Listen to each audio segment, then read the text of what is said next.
سلام، من اومدم یه ویدیو جدید بذارم و تو رو خدا حمایت کنین از من. و بچه‌ها من قرار از پارت ماینکرافتم رو بذارم، ولی ماینکرافت واقعی نیست و یک نسخه احمقانشه و منم گفتم بازیش کنم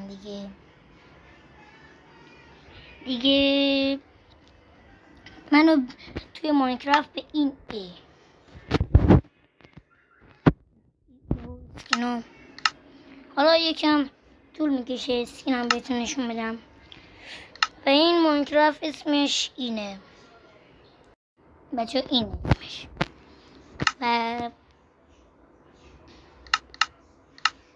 من حالا با یه دونه اسکین احمقانه میرم توی بازی. خب حالا من سوروایول میخوام بازی کنم. حالا من یوتیوبر اینقدر خفن نیستم، ولی تو رو خدا بعد این ویدیو حمایت کنینم. ممنون.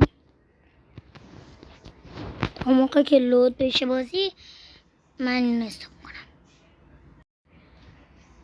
خب حالا من وارد بازی کنم. حالا من اسکین ندارم، حالا اسکینم لود نشده. بازی برای خودم یه اسکین داده و منم میرم چوبو بکنم.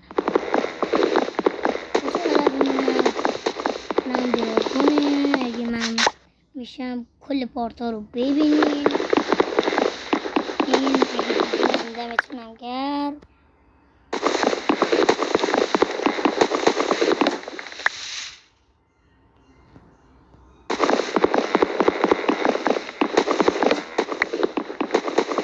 بچه اگه این ویدیو کا برسه من فیس ریبیل میکنم.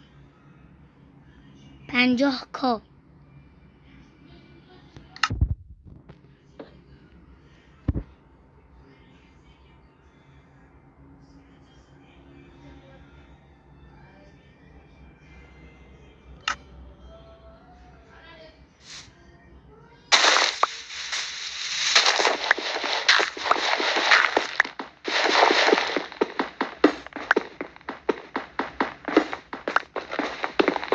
و من به احمق‌ترین کسی که تو یوتیوبر رو مطمئنم من میشناسم. ولی خب حالا گفتم یه بار از یه ماینکرافت بذارم و ببینم چی میشه.